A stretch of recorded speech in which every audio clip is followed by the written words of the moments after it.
because, like I said, my girlfriend spent so much time kicking my back in. By the time we broke up, all of a sudden, it became important to me what people think about me. And it never had been important before. So I wanted to put up YouTube videos of me talking to different strangers that I run into in life, much like we did today. You know? I figured that'd be a nice... well, you're a special person, I think. What do you call that? I accept that. I'll take that. Pound that. I think the same of you, my man. Thank you, we all are in our own special way. Definitely. But yeah, I said that it would be a nice, candid way to show the world who I really am. You know, unscripted, unedited. I run into somebody, we spark up a conversation. The conversation becomes some type of interesting, hopefully. See your house. What do you say? You see my girlfriend's house. Oh, when you ride by, Yeah. That's weird, man. Or you understand. And that's the weirdest part about it. That the girlfriend and wife thing, like you left your wife and you're with your girlfriend now? I didn't leave her, she divorced me, and it's not even over yet, that's the whole big part. Oh, it's not even over and the No, girlfriend's already talking about marriage. Never. Never. This is one thing I did learn.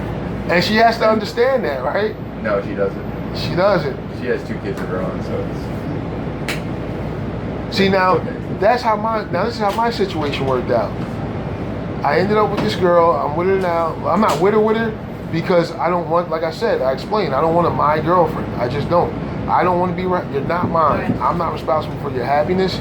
I'm not responsible for nothing. All I know is we're getting along. We're getting along, and that's working out. And but she's got 4 kids. But the weird thing is, growing up, I wanted 4 children. I wanted 2 boys, 2 girls. She's got 2 boys, 2 girls. Huh? How did you know that? I knew that because that's what I grew up with. That's a good question. You know what I mean? Because you're right. There's a reality to it. Also, I'm one of 6, and I only wanted 2. After the second one, she wanted a third, and 2 boys. Yeah. She wanted a girl. I was like, I'm done. That's it. Yeah. So I was the baby in the family until we adopted my little sister. So yeah, I was one of 4. And well, in total 5. My dad had an older daughter from a previous marriage. But I wanted, you know, like I said, I had 2 sisters, 1 brother growing up, and I had a decent life. My mom and my dad provided a wonderful life for us. I didn't miss out on nothing that you could tell me, you know what I mean, that I would have noticed, and so I was happy. So generally, I think there's a saying, it's like a psychological thing in psychology, that people usually want what they see when they grow up with, you know what I mean, if things work out. That's logical. But there's a reality to it. It takes a certain amount of money and a certain amount of confidence to raise 4 children. So it's a lot more difficult than 2. So I enter into that situation of be careful what you wish for, because you might just get it. You know what I mean? Yes, I do. So now I'm on the fence, like, and I'm really, when I say I'm on the fence, I'm on the fence because like I said, I was in the wrong place at the wrong time, and I was putting too much of my... Sounds like you were in the right place at the right time. Right about now, right about now. And I was putting so much of my energy, time, and attention into her that I didn't put no energy, time, and attention to myself. So by the time we break up, I turn around and look at my life. What do I have? Nothing. Absolutely nothing. I have no car. I have no apartment. I have no clothes. Like, my clothes I don't shop. You know what I mean? She would go buy clothes when she felt like we needed to go somewhere and do something. You know what I mean? Or she felt like she needed me to look good because we were going to go do something together or something like that. Then she'd go buy a new t-shirt or something like that. Or something like that. Like, she dressed me, literally. I didn't care. I was good. I'm just so satisfied in life. A little too satisfied, apparently. Well, you know what I learned in rehab? Learn to love yourself again. And that's what I learned. That's what I'm doing now. Yeah. I did. I lost 116 pounds. Congratulations. I was almost 290. And if you saw the picture when I went to get my driver's license, the woman turned the screen and said, "This isn't you." And I'm like, "Yeah, it is." And I saw what I was to what I was taking the picture that day. Uh-huh. Which was, it'll be a year ago December. I was like, I mean, the difference was like, wow. Uncanny. And I was just a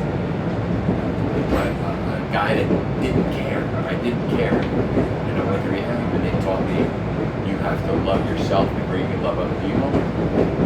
And I'm like, really? I've got so much extra skin now. It's disgusting. Like, I've lost so much weight that it's just skin. It's not fat, it's just skin. Oh, wow. Because I'll be 56 in October. It doesn't go away. You know, it doesn't go away. Yeah. Just like, take your shirt off. I'm like so embarrassed. Then I'm like, last year I took my shirt off. I wasn't embarrassed. Belly out the ear, like, that's sad. It's sad. It's really sad. So you should be up for a surgery. They have surgeries to pull the skin back, don't they? Who's going to pay for it? They're not going to pay for it. Good question. Good That's question. the problem.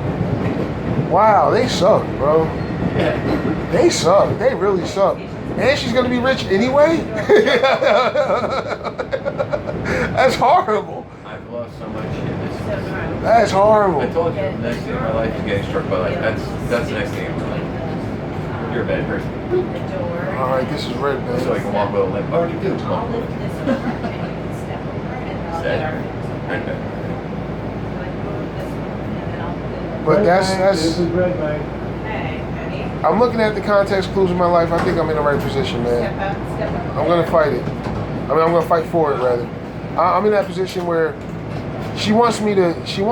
think she wants to be like regular old, boyfriend, girlfriend, let's try to get married type shit. You know what I mean? Everybody's getting older. I'm 40. You know what I mean? She's got 4 kids. You really want to play house in this type of situation? How old's the youngest? That's the problem. Yeah, right. How old's the youngest? Yeah, the youngest is I want to say she's like 6. So you've got at least 20 years before. Yeah, exactly. And that would leave me at 60. Maybe, I don't know. That would leave me at 60 though. You know what I mean? And then at 60, like when am I supposed to live my own life? I've got the woman I'm living with, her children do not like me for whatever reason. Okay? Her oldest son will be 18 in August. Her daughter just turned 13. And she's just an introvert. She has no friends, she doesn't go anywhere. It's just like, wow. Like, That's how me. did you wind up That's like me. that? I'm an introvert. I have 0 friends. I have some people I can go to if I really need to, but I have like 0 regular old friends that I call every day, talk to every day, on a daily basis, go on vacations with, anything like that. Nah. You know what the best thing for me was? My best friend and I grew up in Homedale. I lived at 26, he lived at 32, in other words, next door to each other. I went to rehab, he died the next day. Whoa. Died of a heart attack by that. Sorry to hear. My best friend for my life. So it's like, so, whoa! And they wouldn't let me out. They wouldn't let me go to his room. Thank God for his sisters that talk to me occasionally. Then I went to see his kids. Well, you know what? Like we said earlier, life happens in mysterious ways, and there are all kinds of context clues. Like I said, next thing that's gonna happen to me is get struck by lightning. That's something, though. That's something. How did that affect? How did you allow it to affect you? Did you allow it to drive you, or did you allow it to? I don't even have my necklace. He's a Larry Bird fan. He looks like him. Oh, He plays okay. basketball like him. And so I'm gonna get a tattoo with Clover. Oh, all I can right. afford it. But his younger sister, I keep in touch with via text. I haven't spoken with her. I went to see his children because he was Thomas Edward Welch III. His child is Thomas Edward Welch IV. I went to go see them, and his ex-wife. You being a jerk to me, like, really? It was odd. It was very odd. But then I text his sister, and she goes, yeah, no, she's been really... She's been acting that way. Yeah, Oh, I'm sorry. Going to Monmouth Park? hopefully going to Asbury. Oh, okay. I just thought maybe you're going to Monmouth. You need to be up in the front. Oh, This okay. one stop was this. Where are you Right going? here. Allenhurst, just before Asbury. South? Just before Asbury. I'm not Yeah, cutting. just before Asbury. Oh, but this is a. I'm gonna use this as a landmark moment. I ain't gonna lie. I've been having some really, really funny days. And running into you in your situation, and I'm in my situation. So similar. This is gonna, yeah. This is like this is church to me. This is God telling me something. You see what I'm saying? And I don't know if He's telling me. I know what He's telling me. He's telling me, Donnie, again, love yourself. And He's telling me He's there for me. The support is there. You know, it is around. I agree with you. The support is I there. agree with you. 100%. I have, they said the Lord of the works in mysterious ways. There's been some mysterious stuff going on in my life, and I'm like, wow. And He's provided things that I needed that I never thought I'd get. It's really odd. Yeah. And then I go, and I pray every day. I go to church once a week. I should be going more, but It gets to the point where it's something it is inexplicable. You can't explain it, but it fills you with a type of energy that you're like, I gotta be able to explain this to somebody and see if they understand it for what I understand it for. I agree with you. It does re-energize me. I'll be 56 in October. I've lost everything, and I'm working a job right now that's the hardest job I've ever worked in my life, and I don't make that much money. Literally lifting 80-pound bags of cement to mix mortar.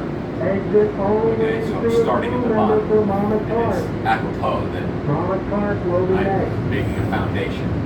Yeah, because you're making a new foundation on your own. Yeah. My arms got huge, just lifting 80-pound bags of cement, and the smell just makes me sick. The smell of cement. I literally could throw up. Let myself. What did you do for work before when you were making money? I was a desk job. I was an insurance. I was a branch manager for an insurance company for 35 years. Insurance is still up. It's still doing good. My wife she had me arrested and all kinds of shit. Holy shit! And now you can't even do insurance. Wow. I'm looking for a job like $25,000 a year. You might need what they call an expungement. That's just the problem, though. You have to pay for it, and I don't have the money to do it. I'm like, look at this guy going, don't ask me for money. It's set. That's why I'm telling you, the next thing that happens to me, if I get struck by lightning, it'd be like, apropos. It would make sense. That's how shitty things are going. Yeah. Wow. Yeah. It has gone from really good to really shitty. For me, what happened was I realized that I put so much focus on her that I literally made her my God. I literally made her my God. And God doesn't like that. You know? He doesn't. He wants, to me, God is a real thing, and He's all things. And all things are God, basically, in a certain meaning, in a certain way. Right. Think of it like this. This is how I think of it. The universe itself was one thing, and it was just as conscious as you and I. Then it decided to break itself up into its smallest parts and come back together. And as it comes back together, you and I get a chance to pop up. And then it decides to allow us to share in its consciousness. But it is the whole consciousness that comes first. It's our individual consciousness that comes secondary. Right. But because of our perception, our individual consciousness will become primary consciousness. No. Nope. It'll be there waiting for us. It's our connection. Until we It has learn to be there. how to awaken to the whole consciousness. And then once we learn how to awaken to the whole consciousness, then life look back at it and says, oh, okay, you finally recognize me. You do realize that I'm here. And we're like, yeah, I realize you're here. And I realize you're the one who got me here. And then it's like, okay, good. Now keep going.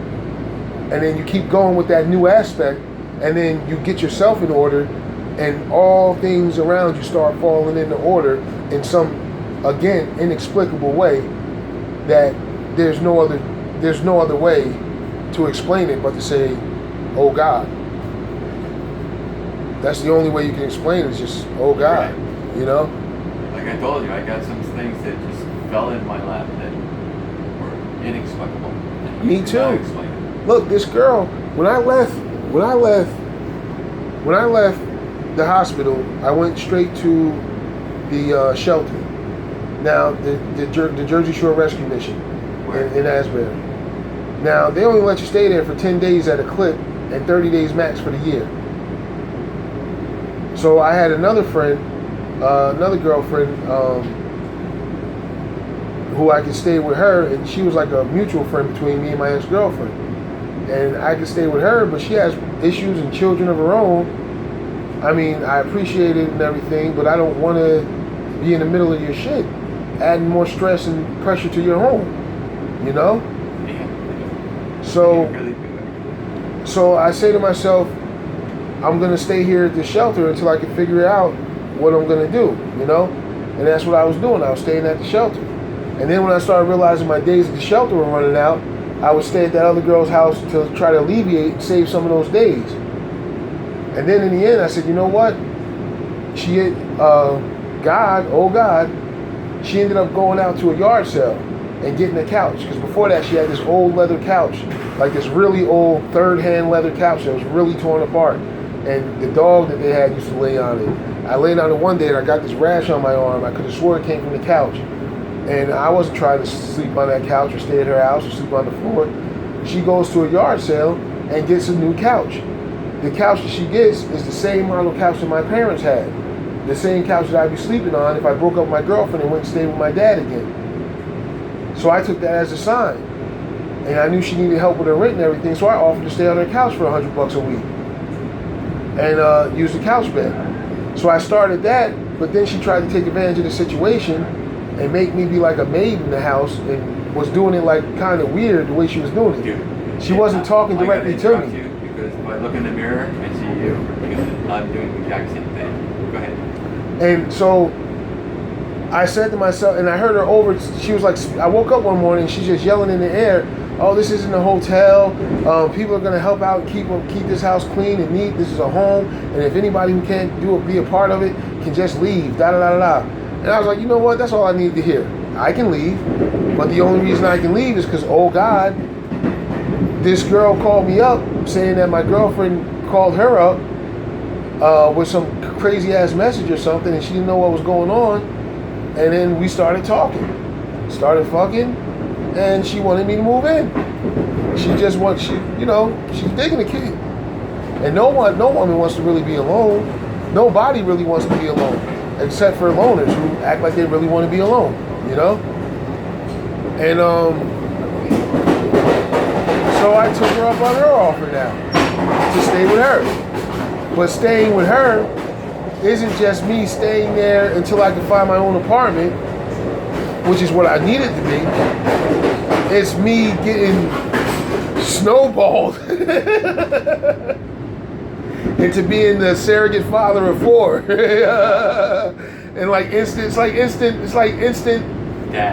family, you know what I mean? And then there's family. Yeah, and then there's a part of me that says, well, Donnie, I got a little instant rights over here. exactly. And there's a part of me that says, well, Donnie, that's what God's showing you, and that's what he's telling you. He's saying, hey, if you still want what you wanted when you were a child, then here it is. And you got it. Man up and do what you got to do to support that situation. Or he's saying, look, this isn't going to last long. If you're not going to man up and do what you got to do to support the situation, you're not going to have long for things to go good and save up your money and get the hell out of that situation. So that's what I'm saying. That's what I think is going on. And there's a part of me, I only been there a week, not even a week, a couple days, yeah. And there's a part of me that's saying too, like, when do I take the time out for myself? Because that's what I was telling her the whole time. As soon as she wanted me to stay from day one, I was like, nah, I can't do that. I need time to myself. I gotta live and be on my own. You know what I mean? You gotta learn to love yourself again. Exactly. You know what I mean? I gotta learn to live and love and be on my own. And I'm still stuck on that. So I really just want to stay there for about 2 months until I can find an apartment and get on my own. And then once I get on my own, I guess I still deal with the girl. I wouldn't be like, oh, I can't deal with you, you got kids. You know what I mean? I live with you and everything else. Now I'm going to be like, oh, nah, I'm a... That's tough, though. That's really tough to just say, what do you do? But, you carry one thing or do the other. Yeah, exactly. And eventually, and then time being a factor... They get mad at you because you didn't Exactly. do what they want to do. But time being a factor, I have to make a decision. I have to make a choice.